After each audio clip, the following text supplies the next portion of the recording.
अब देख लेते हैं कि मराठास के साथ ब्रिटिशर्स के रिलेशन कैसे थे। हमने अभी तक क्या देखा कि मैसूर में, पंजाब में, बंगाल में ब्रिटिशर्स के जो रिलेशन थे वो वहाँ के लोकल रूलर्स के साथ कैसे थे। एंड इन सारे टॉपिक्स में हमने यही देखा, सारे टॉपिक्स में लगभग सेम ही हमें चीज़ देखने को मिली कि क्या इन ब्रिटिशर्स की हरकतों की वजह से क्या हो रहा था। इन ब्रिटिशर्स की हरकतों की वजह से ये इनकी सारे लोकल रूलर से लड़ाई हो रही थी। तो हरकतें जब ऐसी है तो क्या ही किया जा सकता है। ये जो थे ये हरकत के अपने मारे हुए थे, अपनी आदत के मारे हुए लाचार लोग। अब जब हरकतें ही ऐसी हैं तो वो हरकतें तो कहीं भी ये दिखाएंगे अपनी।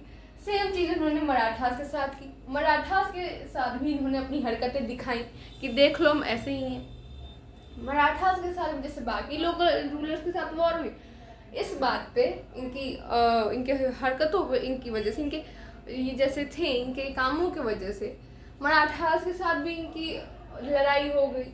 एंड ये किस में रिजल्ट किया? 3 एंग्लो मराठा वॉर्स में ये रिजल्ट किया। इस चीज़ के चलते 3 एंग्लो मराठा वॉर्स लड़ी गई थी। कितने से कितने के बीच? तो 1775 से लेकर 1818 के बीच, 1775 से लेकर 1818 के बीच में 3 एंग्लो मराठा वॉर्स लड़ी गई। अब उस टाइम पे मैं आपको एक और चीज़ बता दूं, तो हम सब जानते हैं 1761 में क्या हुआ था। थर्ड बैटल ऑफ पानीपत हुई थी। एंड 1761 में जब थर्ड बैटल ऑफ पानीपत हुई, किसके बीच? मराठास के बीच एंड किसके बीच? अहमद शाह अब्दाली के बीच। तो इन दोनों के बीच जब लड़ाई हुई ना, अहमद शाह अब्दाली और मराठास के बीच जब इन दोनों के बीच में लड़ाई हुई थर्ड बैटल ऑफ पानीपत 1761 में, तो इस चीज़ से, इस बैटल की वजह से जो मराठास थे उनको बहुत इस लड़ाई ने बहुत मराठास पर बहुत ज़्यादा प्रभाव डाला। एंड इसके चलते वो क्या हुए, वो वीक हो गए, वो कमज़ोर हो गए इस लड़ाई के बाद। अब बहुत जब वो कमज़ोर हो गए तो अब इतना जल्दी तो वो रिकवर नहीं करेंगे। अब ये कमज़ोर थे ही, तब तक क्या हुआ, 1770s में क्या हुआ, अभी वो कमज़ोर थे और 1770s में इनके बीच में पावर स्ट्रगल चल रहा था। मतलब हुआ यूँ था कि जो वहाँ के उस टाइम के रूलर जो थे माधव राव फर्स्ट, क्योंकि 2 माधव राव हैं। अगर आप मराठा एम्पायर के पूरे एम्परर्स को देखोगे तो 2 माधव राव को मिलेंगे। तो माधव राव फर्स्ट कौन है? बालाजी बाजीराव के बेटे हैं वो। तो माधव राव फर्स्ट की डेथ के बाद ये वो जो बाकी दरबारी में मतलब वो जो रॉयल ब्लड के थे उनके बीच में क्या था, उनके बीच में स्ट्रगल चल रहा था कि नहीं मुझको रूलर बनना है। अब इस पावर स्ट्रगल को देखते हुए, अब क्योंकि हम जानते हैं ब्रिटिशर्स का तो काम ही है सबके इंटरनल अफेयर्स में घुसते रहना। वो नहीं होती है मोहल्ले की आंटियाँ जो दूसरे के घरों में घुसते रहती हैं, मतलब घुसती नहीं है, उनके बाकी लोगों के पर्सनल अफेयर में घुस रहती हैं कि पर्सनल लाइफ में क्या चल रहा है, पर्सनल ये में क्या हो रहा है, घुसे रहती हैं। तो ब्रिटिशर्स भी थोड़े उसी टाइप के थे, आप कनेक्ट करो तो इन्होंने क्या किया, उन ये मोहल्ले की आंटियों की ही तरह ये इंटरनल अफेयर्स में घुसने लगे। जो पर्सनल इन लोग के इंटरनल अफेयर्स थे, पर्सनल अफेयर्स थे, उसमें घुसने लगे। एंड फिर क्या हुआ, अब इंटरनल अफेयर्स का फ़ायदा उठाया और फिर मैंने एक और चीज़ का भी बात चल रही थी, 1770s की ये बात है, फ़ायदा उठाया। एंड यही चीज़, इस फ़ायदे उठाने के चक्कर में क्या हुआ, बैटल्स हो गई। और एंग्लो मराठा वॉर में आपको एक बात बता दूं, ब्रिटिशर्स के साथ एक मराठा भी थे जो रॉयल ब्लड के थे, क्योंकि उनको अपनी गद्दी चाहिए थी, उनको रूलर बनना था। बाकी मराठास किसी और को बोल रहे थे, ये इनको खुद बनना था। तो इसीलिए क्या किया इन्होंने, क्या किया, जाके ये ब्रिटिशर्स के साथ मिल गए। तो अब देख लेते हैं, अब ये तो मराठा एम्पायर की बात हो गई। ये मराठा एम्पायर में, और वो एम्पायर उस टाइम तक बचा भी नहीं था, ये उस टाइम मराठा कॉन्फेडरेसी बन गई थी। अब कॉन्फेडरेसी किस चिड़िया का नाम है भाई? तो देखो, कॉन्फेडरेसी आप मानो तो आप ये कह सकते हो एक ऐसा ग्रुप जिसमें डिफरेंट डिफरेंट क्लैंस के लीडर मिले हुए हैं, डिफरेंट डिफरेंट लोग मिले हुए हैं क्लैंस के। किस लिए, अब क्यों मिले हुए हैं? उनका क्या है, एक सेम एम है, सबका सेम एम है कि हाँ हमें ये चीज़ करनी है, सबका सेम एम है। तो भैया सब लोग जब मिल जाएंगे, सेम एम है हम लोग का, सब मिल जाएंगे तो अच्छा है, वो बहुत ईजिली हो जाएगा और अच्छे से हो जाएगा। सब लोग अपने अपने आइडियाज शेयर करेंगे, सब लोग अच्छे से उसमें कंट्रीब्यूट करेंगे अपना। तो मराठा कॉन्फेडरेसी बन गई थी, वो मराठा एम्पायर बचा नहीं था। अब मराठा कॉन्फेडरेसी में क्या था, डिफरेंट डिफरेंट क्लैंस के चीफ्स एक साथ मिले थे। एंड अब कौन कौन चीफ्स थे वो, कहाँ के थे वो, तो पुणे के पेशवास। और हाँ, एक और चीज़ मैं आपको बता दूं, इस मराठा कॉन्फेडरेसी में जो पेशवा थे पुणे के, उनको सबसे हाई पोस्ट दी जाती थी, सबसे ऊंचा माना जाता था। एंड क्योंकि पेशवा को आप एक तरह से आप क्या बोलिए, प्राइम मिनिस्टर थे, पेशवा जो है वो प्राइम मिनिस्टर थे मराठा कॉन्फेडरेसी के, तो इनको सबसे टॉप लेवल पे माना जाता, सबसे ऊपर माना जाता था। अब ये कहाँ के थे, पुणे के थे। नेक्स्ट है होलकर, जो कि कहाँ के थे, इंदौर के। उसके बाद आता है सिंधियाज, जो कि कहाँ के हैं, ग्वालियर के। उसके बाद आता है गैकवाड्स, जो कि कहाँ के थे, बड़ौदा के थे। एंड उसके बाद आते हैं भोसलेस, जो कि कहाँ के थे, नागपुर के थे। तो इन पांचों के मिलने के बाद, ये पहले मराठा एम्पायर के एक पार्ट थे, बट बाद में क्या हुई, टूटने लगे थे अपने आप में। एंड फिर ये अलग अलग इन्होंने क्लैंस बना लिए थे, और उसके बाद ये क्या हुए थे, इन्होंने कॉन्फेडरेसी बना ली। तो इन पांचों के मिलने के बाद, जब इन्होंने अपने अलग अलग क्लैंस बनाए, तो इन पांचों क्लैंस के मिलने के बाद क्या बन गया, मराठा कॉन्फेडरेसी बन गई। तो आई होप आपको ये सब समझ आया होगा। अब अपने टॉपिक पे आते हैं, एंग्लो मराठा वॉर्स पे। तो एंग्लो मराठा वॉर कैसे हुई, तो सबसे पहले आते हैं फर्स्ट एंग्लो मराठा वॉर पे।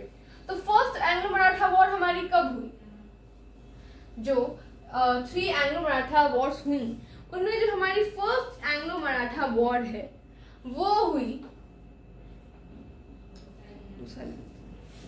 हाँ वो हुई 1775 से लेकर 1782 तक। एक बार मैं फिर से बोल रही हूँ, 1775 से लेकर 1782 तक। अब ये क्यों हुआ, क्यों वॉर हुई, तो मेनली मैंने भी आपको जस्ट बताया क्या चल रहा था वहाँ पे। इंटरनल अफेयर्स में ब्रिटिशर्स घुस रहे थे, ये जो पर्सनल मैटर था उनमें घुस रहे थे उस, एंड इन्हीं चीज़ों के वजह से क्या हुआ,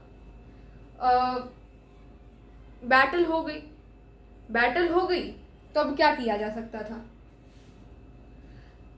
अब ये जो चीज़ें थी, ये जो इंटरनल अफेयर्स में बार बार घुस रहे थे, ये चीज़ें जो मराठास थे, जो मराठास के जो हाई क्लास लोग थे, मतलब टॉप लेवल के जो लोग थे, जिनको सबसे ऊंचा माना जाता था उस टाइम पर, उनको ये बात अच्छी नहीं लगी कि ये हमारे इंटरनल अफेयर में क्यों घुस रहा है। अब आप ही के घर में कितना भी झगड़ा चल रहा हो, अगर कोई बाहर का आपके घर में घुसना चाहे तो आपको अच्छा लगेगा, नहीं लगेगा। सेम चीज़ यहाँ पे भी हो रही थी। तो इनके घुसने के चलते क्या हुआ, इनके मराठा से इंटरनल अफेयर्स में घुसने के चलते क्या हुआ, फर्स्ट एंग्लो मराठा वॉर हुई। अब मैं एक और बात बता रही, कितने से कितने के बीच में, 1775 से लेकर 1782 तक। अब बैटल तो अब हो गई, अब कभी ना कभी तो खत्म भी हुई होगी। तो 1782 में एक ट्रिटी साइन की गई, ट्रिटी ऑफ सालबाई, और ये सालबाई आइलैंड पे साइन की गई थी। सालबाई आइलैंड और कहीं नहीं, आज जहाँ पर हमारा मुंबई है वहीं पे पहले सालबाई आइलैंड हुआ करता था, उसी जगह को सालबाई आइलैंड बोलते थे। तो ट्रिटी ऑफ सालबाई साइन की गई 1782 में। एंड इसके बाद जो शांति थी वो वापस से इस्टेब्लिश हो गई, वो वापस से शांति हो गई। अब आते हैं सेकंड एंग्लो मराठा वॉर पे। तो सेकंड एंग्लो मराठा वॉर कब हुई, तो सेकंड एंग्लो मराठा वॉर जो है वो हमारी हुई थी 1803 से लेकर 1805 तक। 1803 से लेकर 1805 तक। क्यों, क्योंकि 1802 में जो पेशवा थे मराठास के जो पेशवा थे, पेशवा बाजीराव सेकंड। तो पेशवा बाजीराव सेकंड ने क्या किया था, पेशवा बाजीराव सेकंड ने एक ट्रीटी साइन कर ली थी, ट्रीटी ऑफ बेसन। तो इस ट्रीटी को साइन करने के बाद कब किया था इन्होंने इस ट्रीटी को साइन? 1802 में। अब इस ट्रीटी को साइन करने के बाद इन्होंने क्या किया था, उसके साथ साथ ब्रिटिशर्स की जो क्या बोलते हैं सब्सिडी अलायंस थी उसको भी एक्सेप्ट कर लिया था। एंड बस इन्होंने एक्सेप्ट किया था। कॉन्फेडरेसी में हमने क्या पढ़ा, 5 अलग अलग क्लैंस थे, उनमें से बस एक पेशवा ने सब्सिडी अलायंस को एक्सेप्ट किया। बाकी 4 क्लैंस ने बोला कि नहीं, हम नहीं करने वाले सब्सिडी अलायंस को एक्सेप्ट। एंड ब्रिटिशर्स ने तो जानबूझ के पेशवा से ये ट्रीटी साइन करवाई थी। क्यों? क्योंकि मैंने अभी जस्ट बताया, पेशवा जो थे वो सबसे हाई पोस्ट पे थे, उनको प्राइम मिनिस्टर माना जाता था कि एक से करवा लेंगे पूरा मराठा एम्पायर, हम जो मराठा कॉन्फेडरेसी है वो हमारे अंडर में आ जाएगा। बट ऐसा हुआ नहीं। पेशवा तो मान गए, लेकिन जो बाकी क्लैंस के चीफ्स थे उन्होंने मना कर दिया कि नहीं, हम नहीं मानने वाले हैं सब्सिडी अलायंस। अब होना क्या था, हो गई फिर से लड़ाई। अब जब सेकंड एंग्लो मराठा वॉर लड़ी गई 1803 से लेके 1805 तक, तो फिर 1805 में क्या हुआ, सब कुछ शांत हुआ। 1805 में लड़ाई वड़ाई खत्म हुई। अब आते हैं थर्ड एंग्लो मराठा वॉर पे। तो थर्ड एंग्लो मराठा वॉर हमारी कब हुई थी? तो थर्ड एंग्लो मराठा वॉर हमारी शुरू हुई थी 1817 में। 1817 में ये वॉर शुरू हुई हमारी एंड 1818 में ये ख़त्म हो गई। अब 1800 ये एक साल में सारे वॉर्स आप देखो तो ये बहुत ज़्यादा साल, ये एक साल में कैसे ख़त्म हो गई?